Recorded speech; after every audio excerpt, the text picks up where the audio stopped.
Hello and welcome to my channel. Yes, it is I, Steph Co. I am serving up Harlequin romance vibes today. Of course, I'm gonna address it because I always do every time I do any change of hair. It's just my thing. Basically, I had this headband unit in my closet for a long time, and when I was trying to decide like what I wanted to do today for like hair and makeup or whatever, I was like, what about that one guy? And then I got this like little curling wand, and I think I just made the curls too small. Like if I open the whole thing up, it is very it's giving I'm your lady. For just $9.99, you can have the sounds of the 90s. It's giving very romance like vibes. It's also giving, I don't know, but it is a lot of hair. Normally I would not wear all of this, but I did curl it and I was like, whatever, they can see this for today. So that's what's happening here. Anyway, it is very hard, I think, as somebody who likes to comment on things that are happening in the world. I know I don't, or I used to try and do the very necessary on here, but now I only do it on Patreon because I was like, what if a celebrity hears what I said and they sue me, you know, a la Cardi B and Tasha K. And even though I never say anything malicious about celebrities, it doesn't have to be malicious in any way. It's just if somebody hears something you said and they had an issue with it, they can do something about it. And whether or not they are actually able to do something successfully about it doesn't matter. The point is they can do something about it. So I stopped kind of doing my opinion, opining on celebrities in that way and on pop culture in that way. And what I've seen works better for me is just sort of responding to things here and there. Like I talked about what happened at the Oscars. I talked about Doja Cat. I talked about stuff that happens on TikTok, you know, things like that. What I find is that sometimes you'll have weeks where so much will happen that it is so hard to sort of pare down like, okay, what exactly do I want to pick from there and talk about? Like, for example, last week we had the news that the Oscars had decided to ban Will Smith for 10 years. And I know I and a lot of other people were like,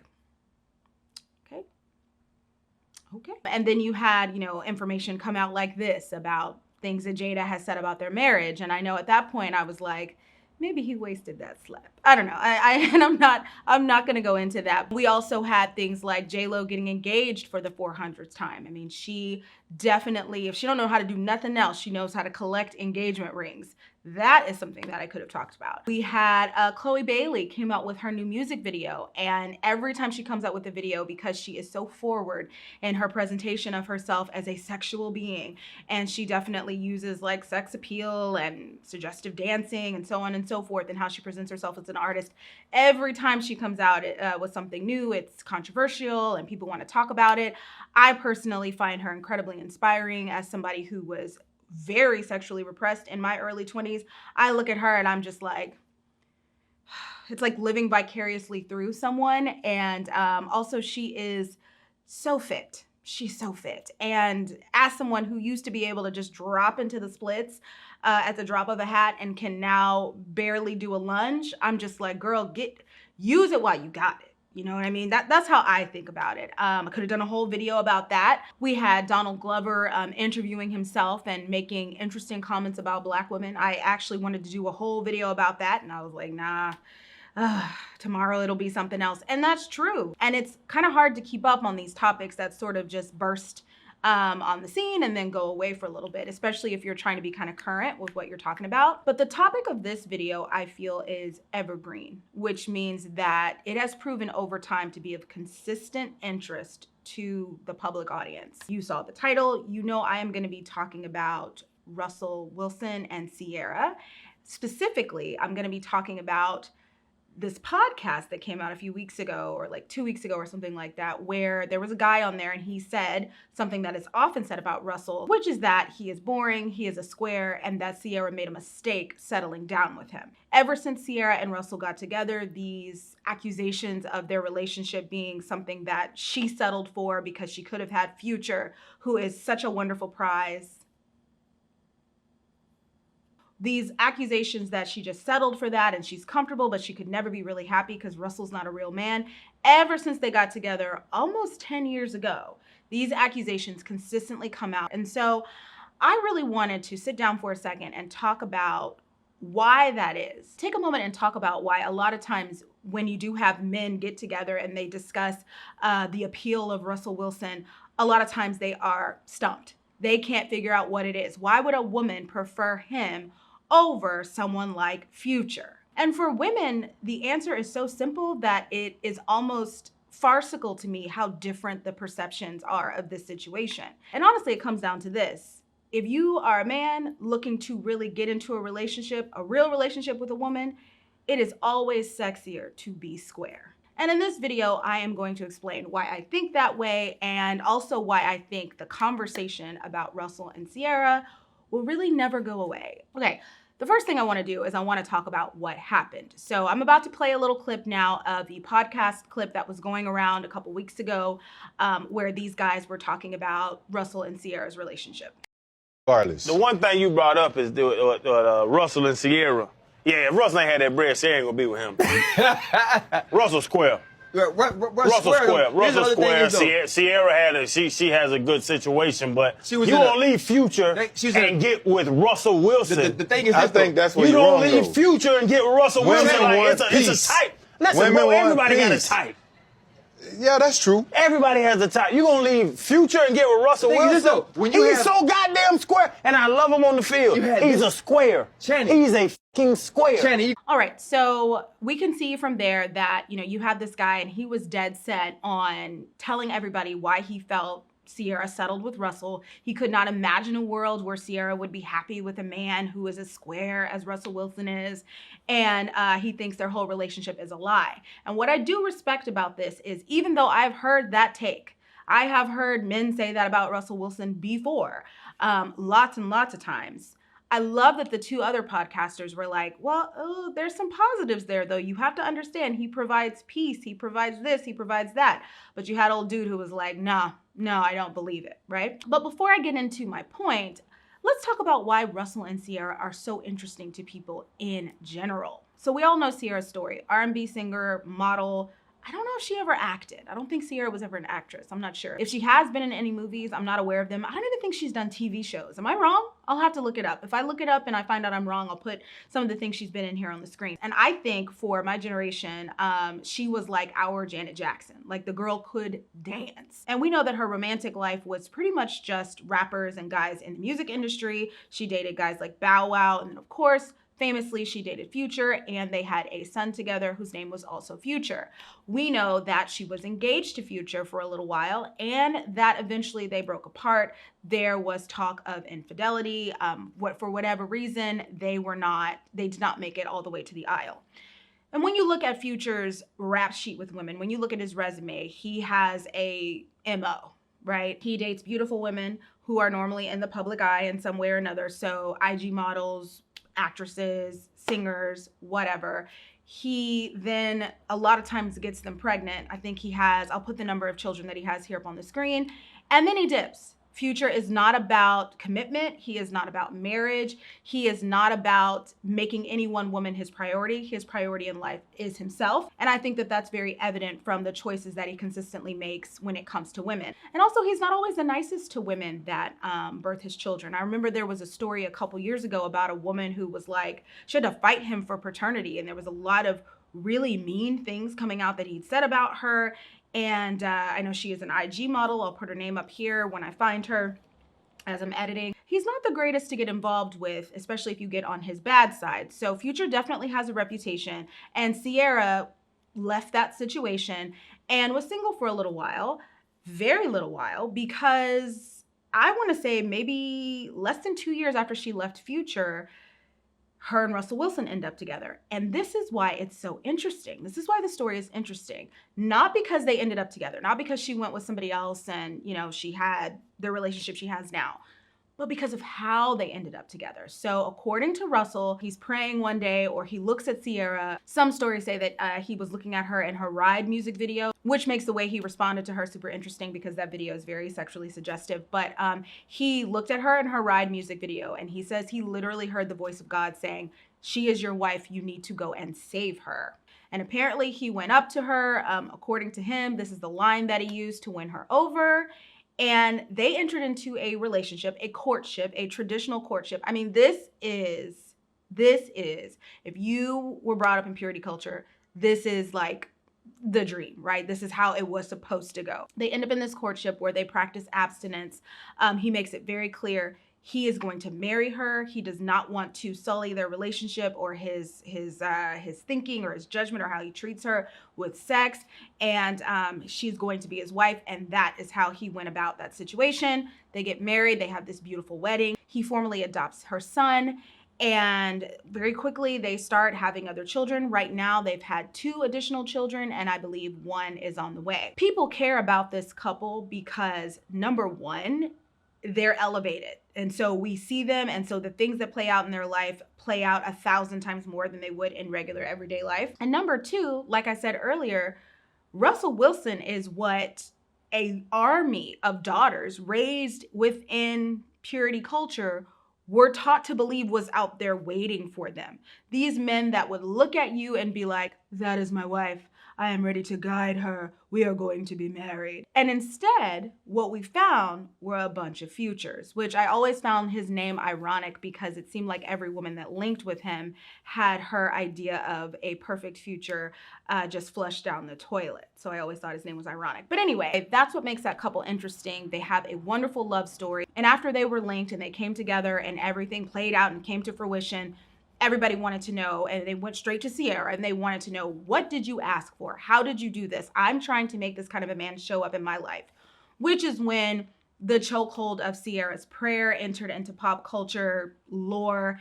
And she's done everything from go on talk shows and talk about this. She was on a Summer Walker song where she like said the prayer that she said to get Russell into her life. I think that that's always so funny because we all know that, you know, you pray for something, you can pray for it, but it's not necessarily always going to come to you because it may not be what's in the will for your life. People don't like to talk about that. They like to talk about the prayer. And so that Ciara's prayer thing, man, it took over and people were obsessed with it. And that added to the lore of this couple, that added to the fairy tale, the fact that like God so clearly brought them together. They both so clearly saw the vision. And now look at this beautiful life they're able to have. So why then does Russell Wilson bother men so much? I think it comes down to the difference between the male gaze versus the female gaze.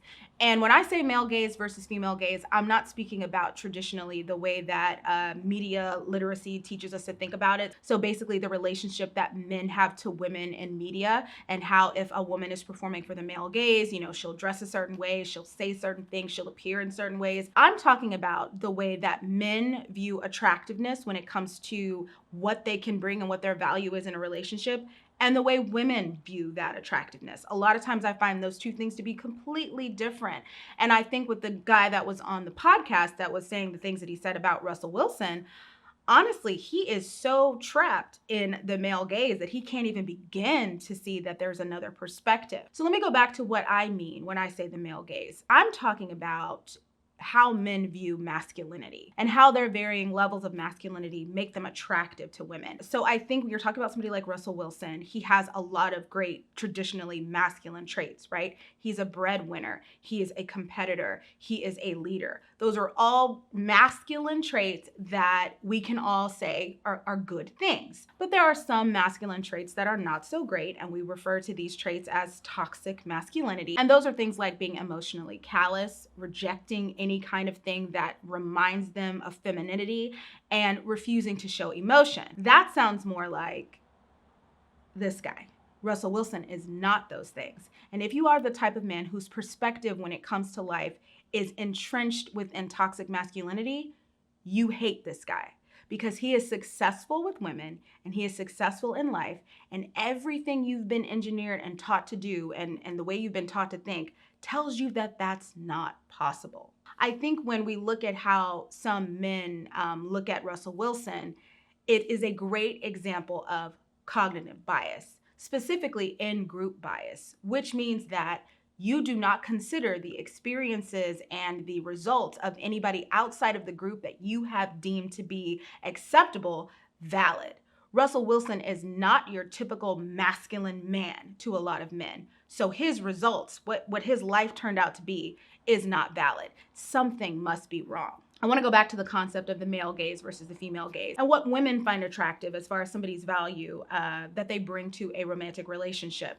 So for women, I think a lot of the times we pick on character. And yes, that does include being financially viable, because a lot of times that is a character trait of somebody who is responsible, somebody who's ambitious. And if you consider the role that some women will play in bearing children and how that will affect their bodies and their minds and possibly their earning potential when it comes to navigating life outside the home, a man that is financially responsible and a provider is super, super attractive. And I say that, I make that distinction because I know a lot of people would be like, y'all don't just pick on character, you want to do with money. Well, there's a very logical reason for that, I think. Now, of course, you do have women that, I don't want to say abuse, but that definitely use the power dynamics between men and women when it comes to money to their own advantage.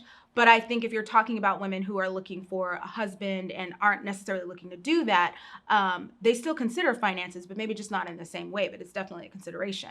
Other characteristics that men might have that women will value: being emotionally intelligent, being a good father figure, and having a track record that shows that you will be willing to fulfill that role. Being somebody who is spiritually open. And that's especially true when you talk about the kind of women who look up to Russell and Sierra's story, which for the majority are Black women that come from Judeo-Christian background.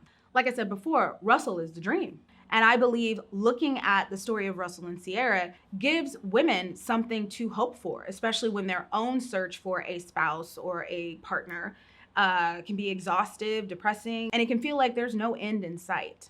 I want to go back for a second to something the podcasters were saying in this interview. They kept saying, hey man, well, women want peace. Women want peace. And I think that's funny because there is a saying in some corners of the world when it comes to relationship advice and tactics and things that people preach about what will make you successful. And one of the things people always say to women is be his peace. You know, the world is hard on him, but be his peace. And I love that the podcasters say, hey, women want peace too. They don't want to have to worry about where you're laying your head down at night. They don't want to have to worry about sharing their heart with somebody who may not return it. They don't want to have to worry about somebody who might make their home not an enjoyable space to be. Because I don't think when somebody is shackled within the confines of toxic masculinity, they're given to even thinking about what a woman might actually want. And I think that that's another reason why some men do not understand the appeal of Russell Wilson. And let's go back to this concept of a square, okay? I'm gonna go ahead and put the definition of a square up here on the screen. And I just find that word so funny because it's like, it's been around since Leave It to Beaver days. Like that's something that I think I can hear Beaver Cleaver saying to his brother or something like that. Hey, you're a square, man. I feel like that's something I heard in Sandlot when I was watching Sandlot as a kid. It's an extremely anachronistic moniker for someone that you know that you do not respect and does not uphold the standards of masculinity. But what I find so funny personally is that whenever I've run into a man who self-identifies as the square, he normally tells me that after he has literally rocked my world. Like, they are the best partners that I have had in my life. That intensity that they use in their lives, that drive, that discipline that they have, the manners that they have, the responsibility that they show on a day-to-day basis, they bring that with them everywhere. And it's so funny to me, back in my spicier days, I would say something like, I didn't know you had all that in you. And if I said that to someone, 9 times out of 10, very shamefully, they would be like, oh, you thought I was just a square, huh? That's actually happened to me. I think on 2 different occasions, the guy's been like, oh, well, I hope I didn't disappoint you. No, I am floored over here by how non-disappointed I am. Also, I want to say, my last job I worked at, I had the biggest crush on a guy who worked there, and there was nothing he couldn't do. He could build computers from the ground up. He was an incredible, like he knew so much about, like, he was very smart. There was nothing he did not know how to do. He loved to cook for his family. He loved his kids. It came out later that me and his wife had the same first name, which I was like, universe. And I think a lot of people, if they were deciding like who's the most masculine man, they would definitely identify him as a square. They would definitely say he's not very masculine. What could be the appeal of a guy like that? I'm gonna tell you this. I would be embarrassed sometimes to look at him in the face because during the regular workday, I was fine. During the regular workday, I could just sort of hang out with him and be like, yes. Then I would go home and my dreams I mean, it would be embarrassing. I would forget that I'd had these dreams about this man. And then I would see him in the morning, like walking to my class, and I would just get like shocked. Like I would have like a flashback, and I would try and figure out like what is it about him that just sets me aflame? Like why does he? It is that responsibility. It's that emotional intelligence. It's that desire to help and to serve his community. It's all of that stuff. Yeah, it did it for me. And I think most women, if you ask them about the type of man they really want to settle down with, they really want to, invest their best years with, they really want to build a family with, they're always going to choose that guy over a future any day. And I think if men were honest and they looked at the situation, not just from the traits that they've been taught make them valid as a man, but they looked at it as, okay, well, what makes me most valid in a partnership? I think if they were able to do that, and I know some men are, because I heard them in the podcast, right? I heard them say, hey, you might be wrong on this one. I think that if men were able to do that, or if they did that when it came to Russell, they would know, like, okay, that when it comes to him in future, there's just no competition. So like I said earlier, I think that this is an evergreen topic. I think it's going to continue to come up as long as Russell and Sierra are in the public eye for a number of reasons. They have a beautiful love story. There is so much spiritual value to their story if that's a belief system that you ascribe to. And there's always going to be a conversation about Russell regarding how he fits in this super restrictive, hyper masculine archetype versus somebody like Future, who definitely fits the archetype, but at what cost? I think it will consistently be a conversation. And so I was like, okay, of all the things that happened in the last week that I missed out on, I want to talk about this. I'd like to hear from you guys on this one. What is your interpretation of why that conversation keeps coming up? Do you have other theories as to why people find this so interesting? Do you not care at all? Please let me know in the comments below. And as always, thanks for watching.